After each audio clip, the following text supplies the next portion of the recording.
content in this podcast is not financial or investment advice.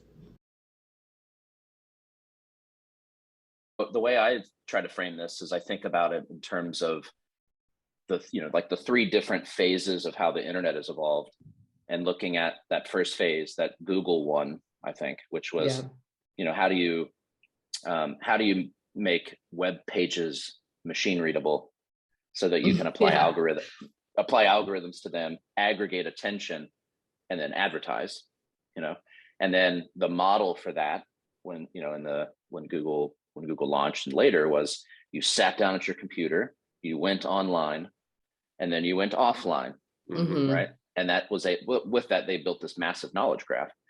But then you go to the second phase, kind of the Web 2 phase, and you get the dominant model there being not monitor, mouse, keyboard, but kind of mobile social cloud.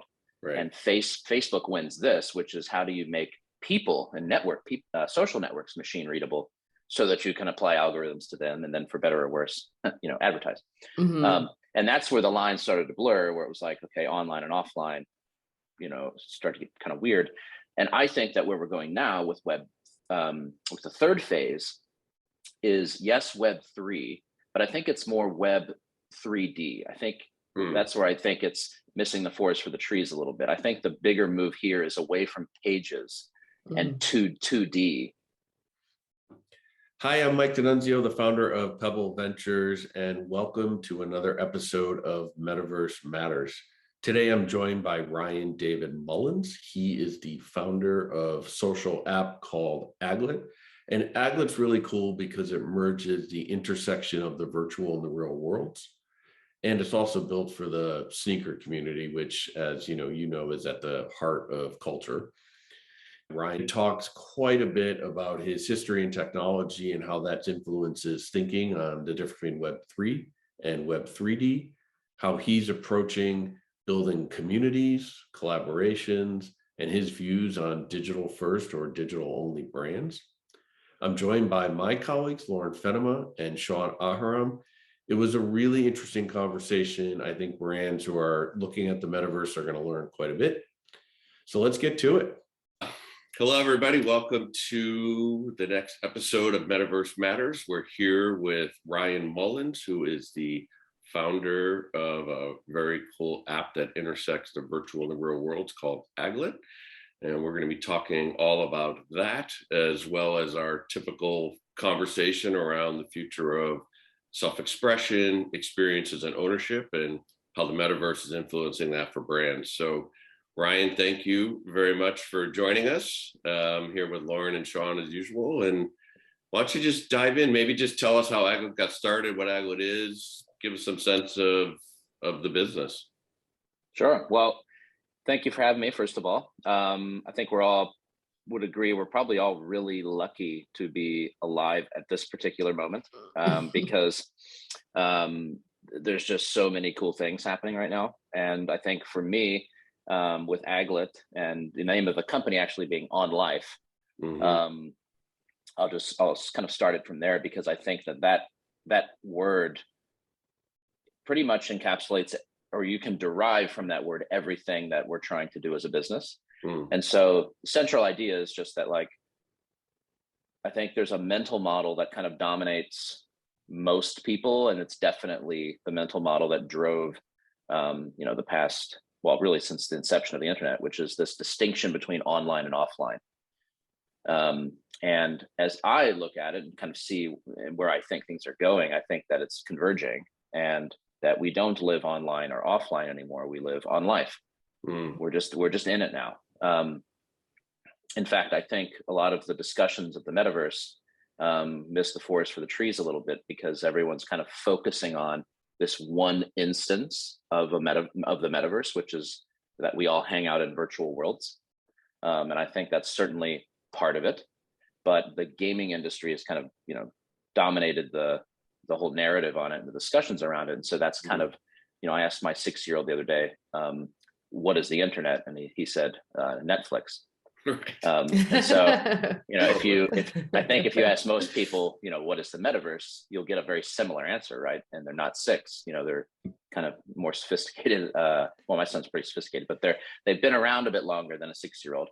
but they'll point to like Roblox, right? Or something like this. And so the OnLife idea is just that, yes, there is of course online worlds and all these different spaces that we're in, but there's also this other thing called material reality. How do you interconnect those two things? And that's what we're trying to do as a company. So when I say that, we're really lucky to be alive, it's like, for me personally, all my interests, gaming, fashion, streetwear and sneakers, software, these things just all collided into this moment right now. And, it's like a lot of people were super nerds in all these little subcultures, and now they all just came together. And it's like, oh man, like the amount of stuff that you can do at this particular moment is just so fascinating.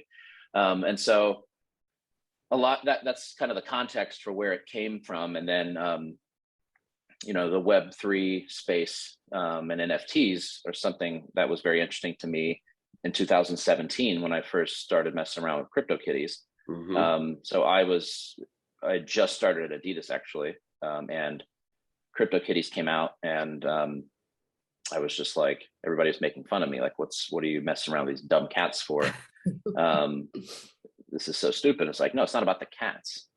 It's about ownership. It's about, my parents could invest in stocks and companies that were progressing things forward, these big centralized entities. If you grew up in internet culture, it's like, but you don't really get public markets. It's like, here's a chance to invest in the IP and the content that's being created by your favorite creators or your favorite, startups. And you can kind of invest in these and own parts of these companies now, or parts of, the actual IP that the creators are creating. And so it's just this mashup of all the things that I really love and that I'm passionate about.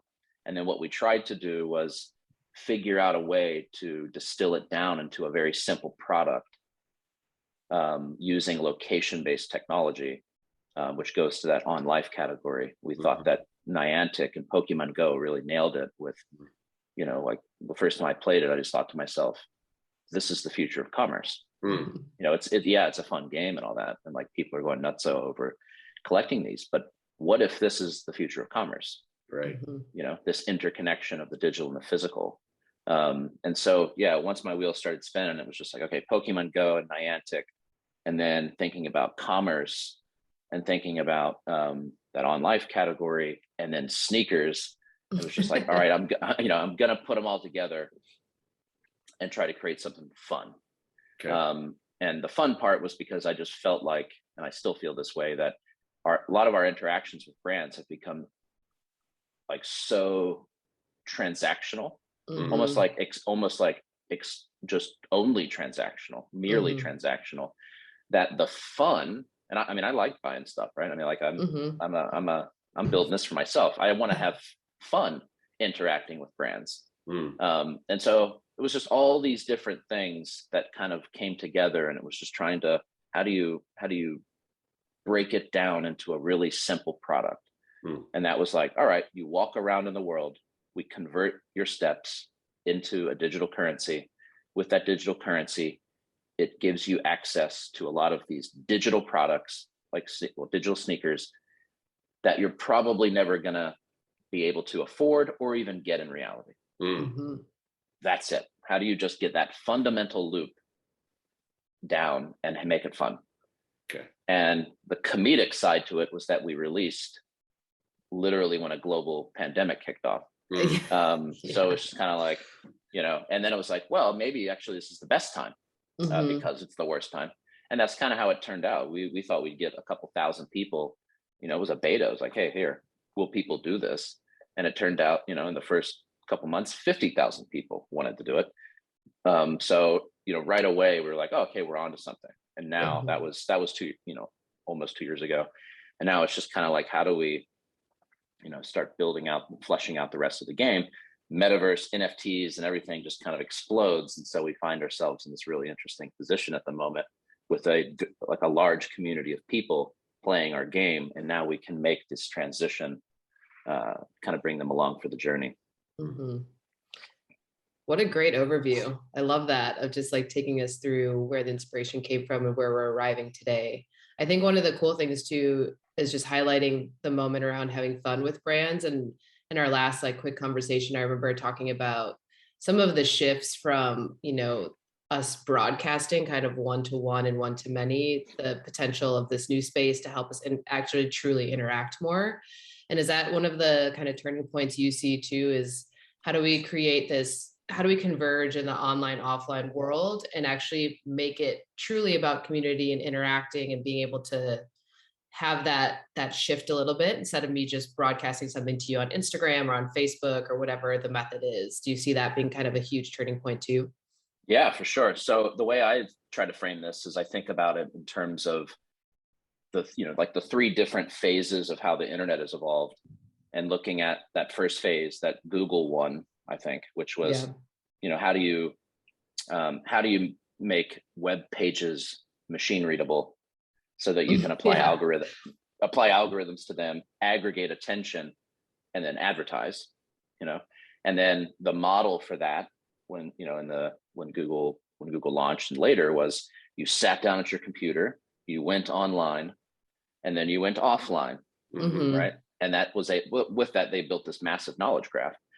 But then you go to the second phase, kind of the Web 2 phase, and you get the dominant model there being not monitor, mouse, keyboard, but kind of mobile social cloud. Right. And Facebook wins this, which is how do you make people and social networks machine readable so that you can apply algorithms to them, and then for better or worse, advertise. And that's where the line started to blur, where it was like, okay, online and offline, start to get kind of weird.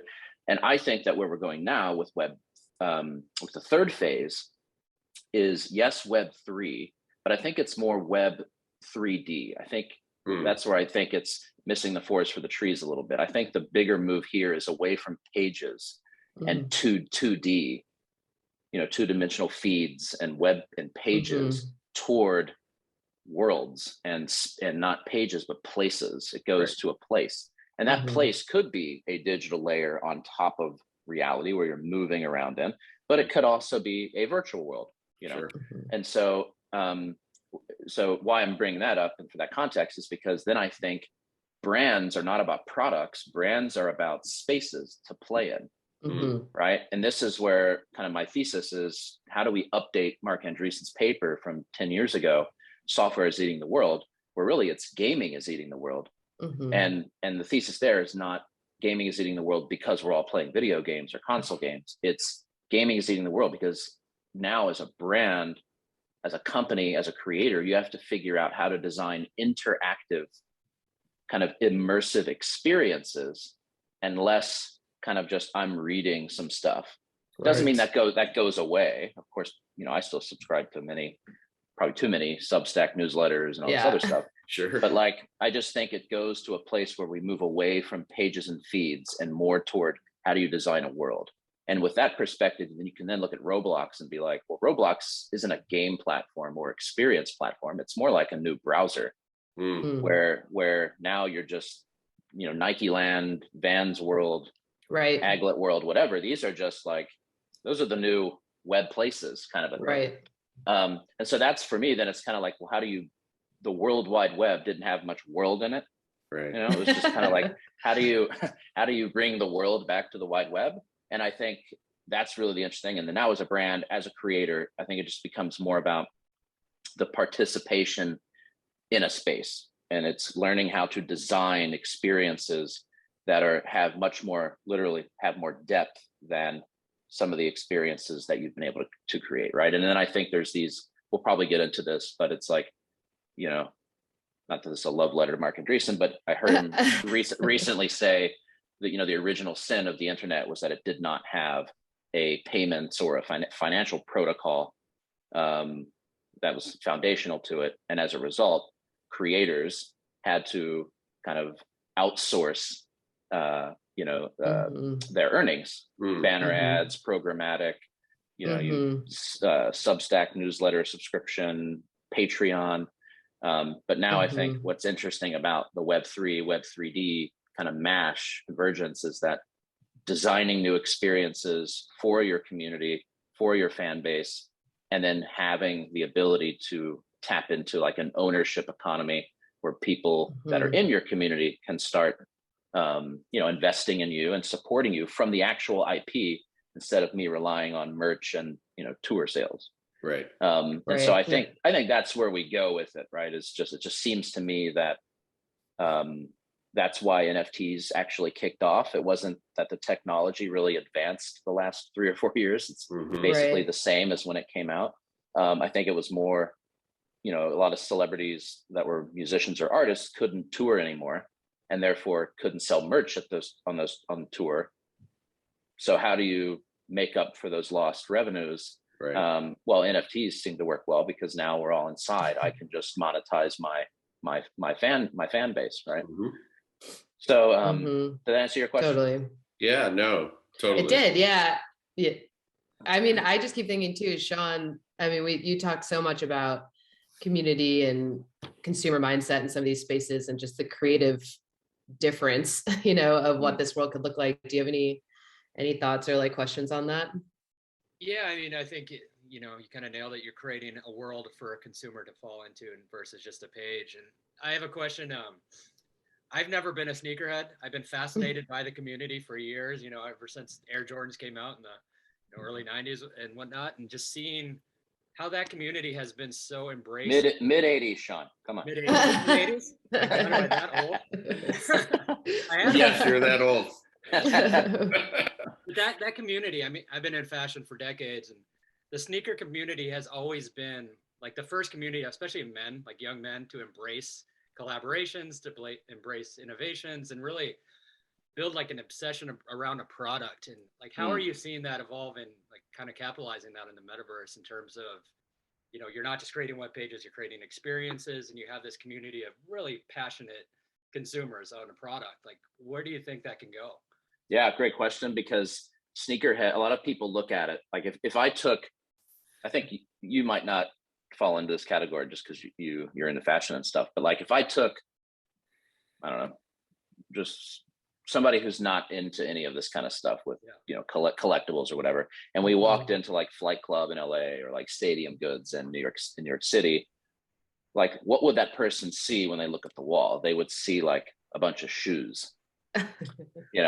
And what I see though when I look at the wall is I see sneakers. Sure. Like I see stories. I see memories, especially Jordan. I mean, we made a joke, but like it does go back to the mid 80s, and it's connected with probably the most iconic athlete of all time, and all these moments, these incredible divine like moments that this athlete had on a basketball court. But not only that, the way the NBA connects to culture at large, whether it's music, art, fashion, right? And so I think that already you start to see how cultural memory, not to get too philosophical about it, but just the cultural memory around these products already creates this kind of immersion within it. So when I do look at the product and I see the flu game Jordan, which we learned from The Last Dance was actually the food poisoning Jordan. But I see that sneaker and I'm like, I immediately think sitting on my couch, watching that game against the Utah Jazz when Jordan could hardly walk and Scottie Pippen, so I'm already in a space of some kind. And this is again where I think brands are about, how do you own a space? Nike owns the basketball court. You think of basketball court, you think Nike. And then marketing is like, okay, how wearing these products will you perform amazingly in that space, but you want to own the space. And so with sneakers and sneaker culture and even streetwear, I think it also goes to just the personality and the style of the people who are into it, which they're hustlers. It's like that's why there's a secondary market, right? It's about personal expression, my style, which is also very competitive because it's about, hey, look at me. You want to stand out.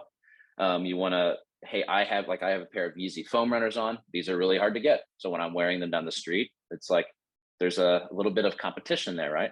But then on the financial side and the market side, it's also like they only released X number of these. And this is why brands are games, I think. Millions of people around the world are all competing at the same time to get very limited supply of this product. so that they can and flip it on StockX and make, sell it for 600 and it would retail for 80. So there's this whole game theory to it, I think. And that's why, not only because I'm a sneakerhead, but that's why we started with sneakers, was that there is this fanatical community around it with really weird behaviors. And that's why a lot of people look at it and treat it as sort of like an anthropological case study, is because all these really interesting behaviors are going on. And now it's not a niche market anymore. Now it's like you walk down the street, my mom's wearing Jordans, like, and it's not just because of me. It's like she's, my mother-in-law is buying, Ultra Boosts and can tell you the difference between the 2019 and the 2021, so it's evolved into this bigger thing. And I think it has a lot to do, yes, with community, yes, with just like value exchanges between those communities, but I think it all mobilizes around something much more mysterious. It's like, why sneakers? And I think that gets harder to answer, because it's the same thing around like, Beanie Babies, or, now, crypto punks or whatever. And it's just kind of like, what's going on? And I don't think there's one thing. It's kind of like the memification sort of everything today, the financialization of everything today. But sneakers in particular are interesting, I think, because there's already a massive community out there really excited. And I think they're bored. They're bored as hell right now, because everything's a retro. There's not that many new things out, coming out. And they just want more new, fun things to do. And that's where Aglet came in and was like, all right, how do we take the existing behaviors of this community, frustrated community, and try to make it more fun and more interesting using some of these newer tools that are coming out. So for us, it was like, we got this question a lot from investors, was, okay, you're starting with sneakers, that's great. Is there any overlap between sneakerheads and like the crypto community, or, and it was like, no one really believed us. And then I think now if you look at the hype beast community, it's like, they're the ones actually really driving a lot of the growth in all these different areas. And it sounds like it was so set up for collectibles, just that mindset, like you were saying, around scarcity and ownership. And it's funny how it's like the first tangible version of that collectible mindset, and it seems like it was a natural progression. Yeah. Can you talk a bit more too about how you're using Aglet too? I remember in our last conversation, you talked a little bit about trying to drive store traffic now that stuff's open. Can you kind of talk about how, even though this is new technology, it can still mingle and interact with kind of these really old school traditional methods like brick and mortar? Yeah, that's one of the more exciting things I think about what we're doing, again, is that OnLife convergence commerce, we call it, is you do have a lot of brands. It's not just like older, like big incumbent brands. It's also, like a brand that I really like and that we luckily partnered with. They're called Axel Arigato. They're growing pretty quickly, and they're also opening stores, obviously. So how do you get 16 to 24-year-old kids to go into a retail store? It seems like there's not enough ideas really out there. It seems like I hear all this time, like, retail is not dead, boring retail is dead. And it's like, yeah, that's great, but it doesn't seem like anyone's figured out how to not be boring retail.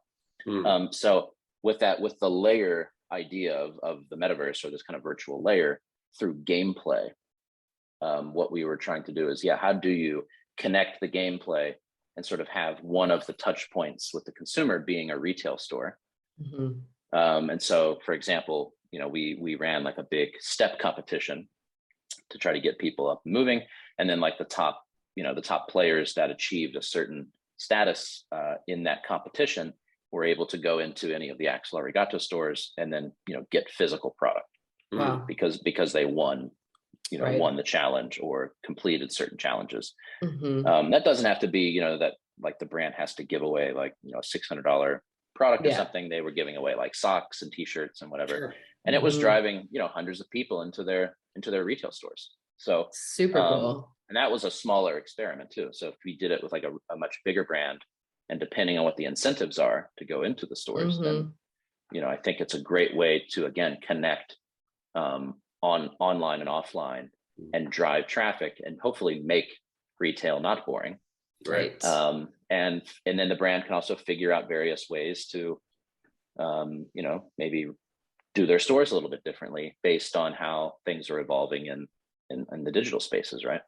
I get so excited about that, about how you can recreate this actual physical space to be so much more dynamic and interesting based on this, changing digital layer, and how people can interact and not even just gamify, just connect and learn so many more of the stories. Because to your point, sneakers is so much about the culture and the stories, but that should be true for so many brands, is about the storytelling. And how do you unlock that, with product that's sitting on shelves that hasn't ever really been reimagined in the last several decades, So yeah, exactly. Because I'm also thinking, I just finished reading this huge biography of Andy Warhol. yeah. And I learned something new about him, that his first kind of, I don't know if it was his first gig, but one of his first gigs was as a window dresser. No way. And Makes sense. then, It's creative. Yeah. yeah, exactly. And if you think back to early that time, Industrial Revolution, lots of stuff being created, almost too much stuff now. Oh crap, how do we get people to buy this stuff? Right. And then advertising industry kind of really comes into its own in marketing. And then And packaging.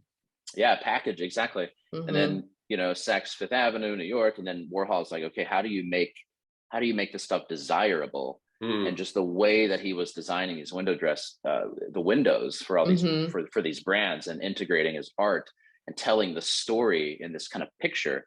And then kind of how pop art evolved, and then Virgil. And then now with NFTs, I'm also thinking that's just kind of the new pop art. And how I'm thinking about social is, and what kind of some of the stuff we're working on this year is thinking of like a wallet, like your crypto wallet, that, and going back to your point, Lauren, about collectibles, that your wallet is this place where you have all your assets in it. And you're collecting all your assets, but there's nothing more asocial than a wallet. I know. Right.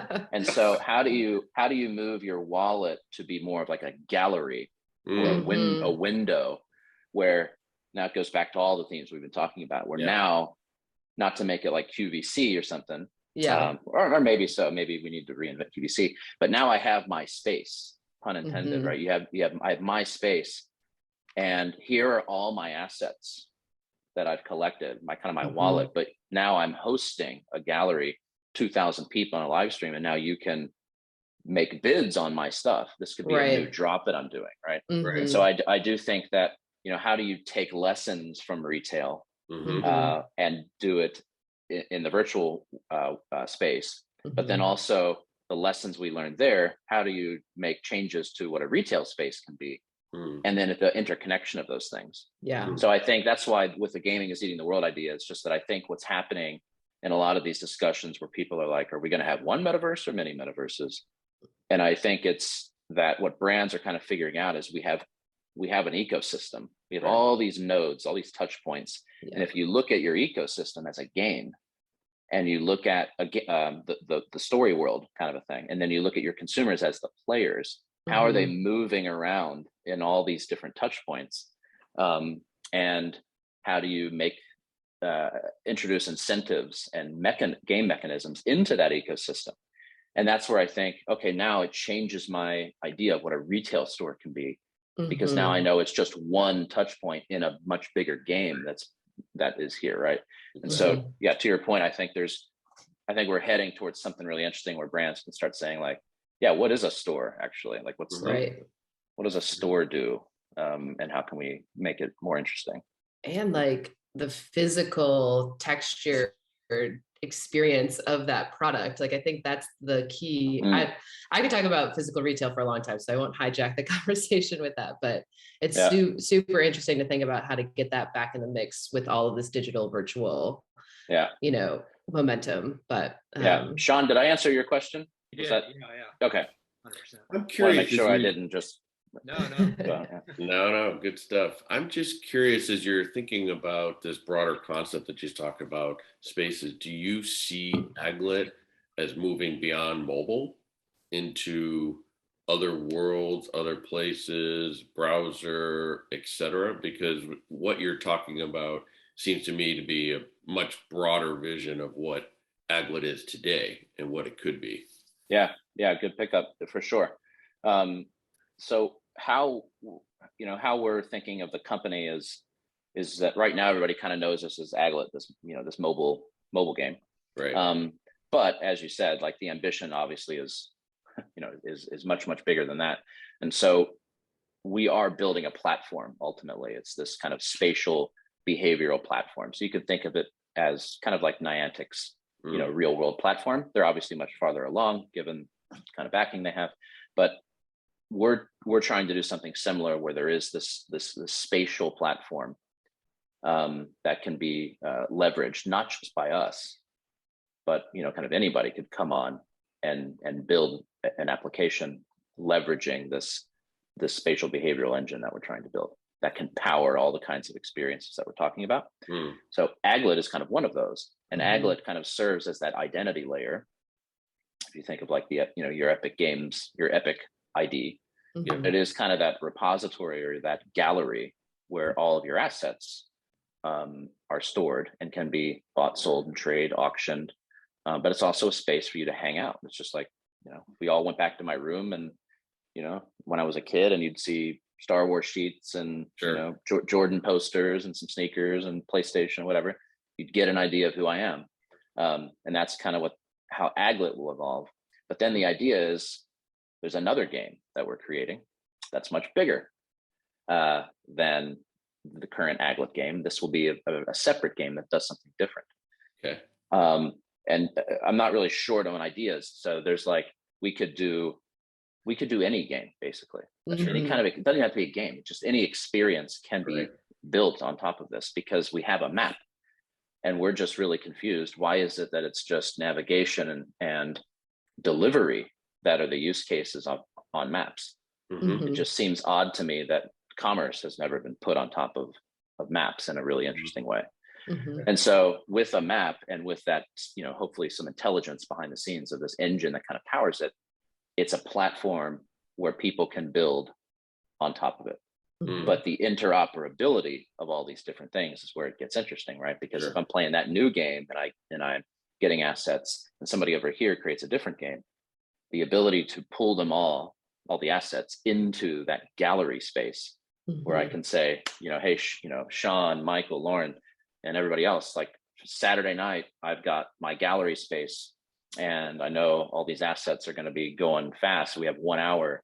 I'm going to do my spiel on all my assets and people are going to be buying them up from me. Right. So it's like identity layer at the core, which kind of reaches out and connects here. So it's sign in.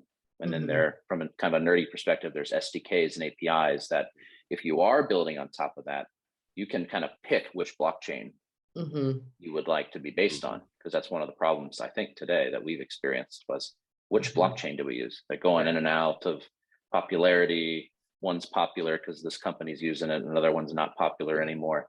How do you make that decision? But if we could handle that for you, right? So anyway, so it's just the idea is no, it's not. It will not just be a mobile game. There will be we're doing a land sale in our game because we have a map. You can buy land. But in order to really play that type of game, you need a much bigger interface, right? So that's where it kind of moves to desktop. So there will be a number of different products that are kind of popping up. You'll see kind of through this year and next year as we expand out the vision, the OnLife vision. Aglet's kind of the first manifestation of an example of kind of the weird stuff going on in my head. Yeah. And so it's kind of like a Roblox where many people can come and develop on it and use that as a platform to create and host and gather. And you can kind of switch between games and figure out what you want to do. It's like a real world Roblox. How do you exactly? It's like they have their worlds. Fortnite has that island. We have just the world, the material world, and then how do you get at how can this platform help you take your idea from Peter Parker to Spider-Man using all these spatial SDKs and tools. Cool. Exactly. Great. Cool. Well, we're kind of running out of time, so I wanted to already I Yeah, I know. know. That's what's so nice about a good conversation. But I thought it'd be helpful just to hear from you. You know, you've been working with a bunch of brands. You're, kind of really been into it the last couple of years. What advice can you give to brands as, Mm. they're starting to really take this seriously, really integrate it into their businesses and their plans? Anything that you can share that you've learned over the last couple of years, I think a lot of the brands watching this would find really helpful. Well, I think that I always think about this question that was two questions that were asked. It's like mid to late '90s to VCs, and is the first question was, is the internet overhyped? Mm-hmm. And it was like over 90% of them said yes. And then the second question was, will it be bigger in 5 years? And over 90% of them said yes. And I think we're in a similar place now where I think we went through this phase where brands, and it's still, brands are still kind of flailing, trying to figure out like, what do we do? Like, let's just do something. But then it's really easy, I think, to get cynical. And we've kind of noticed that where a lot of brands that were really hyped up about it, then we're kind of like, well, it just seems like it's all brand casinos now. And so they start to get cynical and maybe kind of back away. And you see Kanye even like came out on his Instagram, was like, don't ask me to do NFTs anymore. I make real products. Mm-hmm. And I think that's kind of the issue, is that we have a real problem. We have a real problem, which is what is real, where kind of a Neo problem, Matrix problem. And so with brands, as we've talked to them, kind of guided them here, is like, don't get cynical, because NFTs as digital art was kind of the first entry for a lot of people into this. But that doesn't mean NFTs themselves or Web3 are on, like just a hype thing that aren't going to exist anymore after the wave. Just like it wasn't internet overhyped, it was internet companies were overhyped. Right. And so I think experimentation is keep experimenting. Right. It's not going away. It's going to be here. It's going to be part of the infrastructure of the internet culture and internet world. So keep experimenting, and almost think it's almost stop trying to copy everything that's going on. It's like everybody's kind of just repeating themselves, and it's you just kind of get a lot of the same things that you see. And I think that it's important to really, as organizations like Adidas, who are now starting these kind of metaverse initiatives within their companies, to really start trying to innovate within the space, because you can take it kind of anywhere you want. Right. And so that's just conversations that we've been having. And I think the main thing that I'm hearing from the brands that are really interested in it is like, we're just going to keep experimenting. Like, yes, there were virtual worlds created on Roblox. That's great. Yes, there's Bored Ape Yacht Clubs. That's great. But like, what else can we do? Right. And they're sticking with it and trying to do more and more and push the technology to its limits, instead of just like, hey, we did one little thing. Here's my quarterly earnings report, and I'm going to, say that the metaverse initiatives helped us drive our profits by whatever. It's like, that's awesome, but like, don't stop. Yeah. Keep moving, keep it going. And I think that's what we're seeing. I just think we need to see probably even more of it. And I think there's also this is obviously beneficial for us and other smaller companies, but like, also don't try to do it all on your own. I think the idea of building even though I think this is not what the metaverse is, but like people saying we're entering the metaverse, we're building our metaverse. It's like, well, that fundamentally is not the idea. The idea is to build this interconnected thing that makes it possible to transact more with everybody. Sure. So I think the walled garden approach, brands can get susceptible to that and try to build their own thing, which kind of defeats the whole purpose of what this could be for all of us. So I think experimentation and continued experimentation is important, and push the technology. And then I think kind of a more open innovation mindset, as opposed to like, hey, we're going to do it all our own and build a walled garden. Yeah, no, I think that's exactly right. We also talk to a lot of clients, and the world of the metaverse, if we want to call it, we think is going to be fundamentally transformative. But in many ways today, it's additive in the sense of you have these integrated programs. How are we then using metaverse and related technologies to add top spin to these programs? And that's where these experiments come in. It should be experiments. It should be on ramps. It should be continuous learning. And it seems that the leading brands are out there are definitely thinking about that way. And I think it's good advice for any brand is put these tests in place, make sure you know what you're trying to learn from it, decide what to do with it after that, but then keep testing and keep testing. Also, I think on a variety of platforms and in a variety of ways, because we all have so much to learn about what's going to connect with the consumer ultimately for that particular brand. And it may be these 3 platforms or approaches work really well, and these 2 don't. But the only way we're going to get there is if we keep putting these kind of small experiments in place and get that learning. So I think it's really good advice. And I don't know, Lauren, Sean, if you have anything you wanted to add as we close out here. I mean, there's so much more I would want to talk about, but I think we covered a lot today. So thanks for your time. Be on part 2. We'll do part 2. Exactly. We'll do part 2. Thanks so much for your time. And we'll, at the end of this, we'll put up a slide that everyone knows where they can go and download the app, and we'll keep in touch. Appreciate it. Great. Thank you guys for the time. Thank you. Thank you. Bye. Thank you for listening to this episode of Metaverse Matters by Pebble Ventures. If you enjoyed the content, please do subscribe and rate the show. You can also connect with us on LinkedIn at pebbleventures.com or directly at mike@pebbleventures.com. If you're a brand exploring the space, or you're already testing and are looking to develop next level strategies, please do reach out. We'd welcome an introductory conversation to learn more about your goals, where you are in the process, and share our thoughts about your business. Have a great day.